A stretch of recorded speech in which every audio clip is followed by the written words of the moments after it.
Good morning! Hello guys! Ayan, it's me again, Mami Castro. And nandito na naman tayo para mag-room tour. Dito pa rin ako ngayon sa Cebu City. So ayun guys, nag-extend. Nag-check out na ako from by hotel, and then mamaya pa kasing mga 10 PM yung flight ko pabalik ng Manila. So, I decided na mag-check-in sa isang staycation or Airbnb dito sa 101 Horizon or Horizon 101 dito sa Cebu City. So, ayan guys, na-book ko lang din ito sa Agoda, and it's cheaper compared to, of course, the hotel doon sa pinanggalingan ko. So, yun. Mamaya din ng 10 PM mag-check out din ako dito. So, ilang hours ko lang ito. So, doon kasi sa Bay Hotel, 11 AM yung check out time.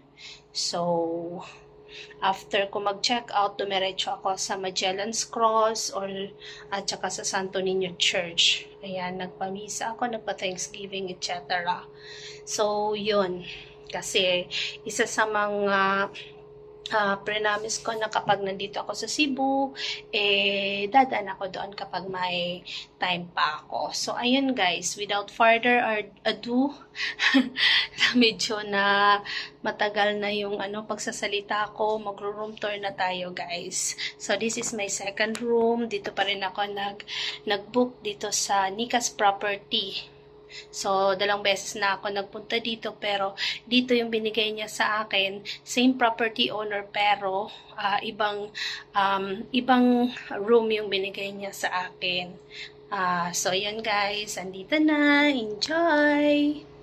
Ayan guys, from the main door, pagkapasok mo, meron ditong full body sized mirror, and then dito naman yung papuntang CR. Ito yung bathroom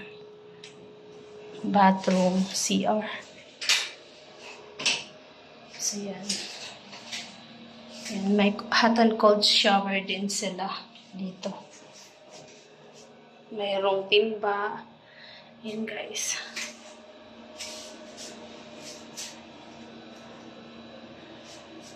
Yan, meron siyang cabinet dito. May hanger, lagayan ng something, towels, etc. So, yun guys, labas tayo.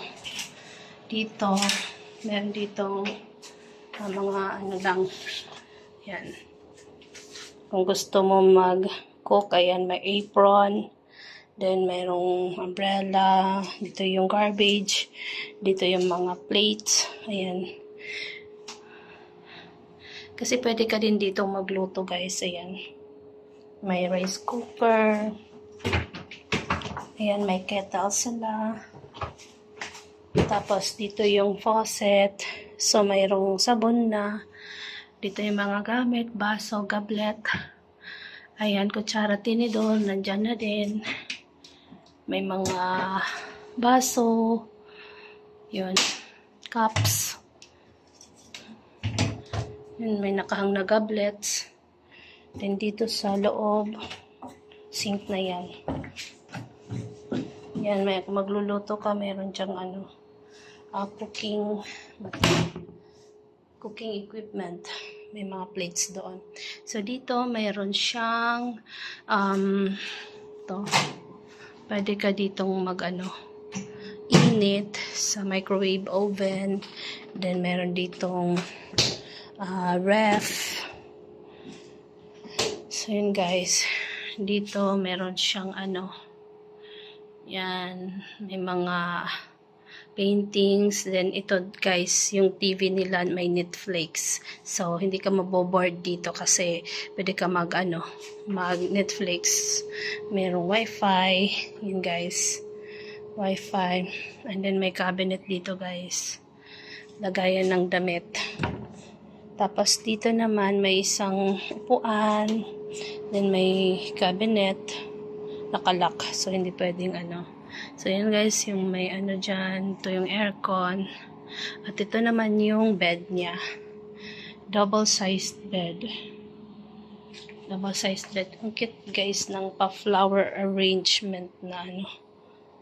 A flower yung ano, pagkakaano ng towel. Ang ganda. So, ito yung double bed. At doon naman yung tables and chair. So, ito guys ay good for 2 persons. Pero isa lang ako. So, yan. Maganda din yung ano niya. Yan, picture natin.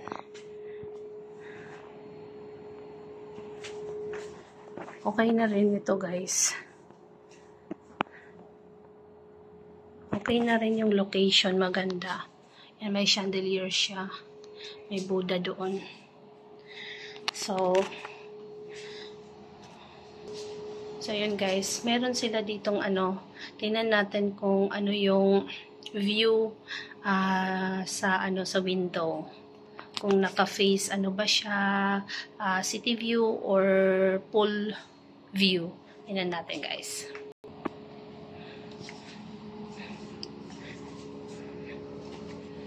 Wow, pool view.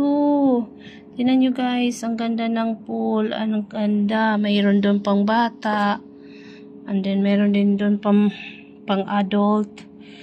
Ang ganda ng ano nila, pool area. Ganda ng pool area nila. Mayroon mga naliligo. Ako kaya maligo kaya ako. Titinan ko guys kung maliligo ako. Kasi makatama rin ako. Mag-Netflix lang ako. So anyway, yan yung view sa aking window. Nasa 12th floor ako guys.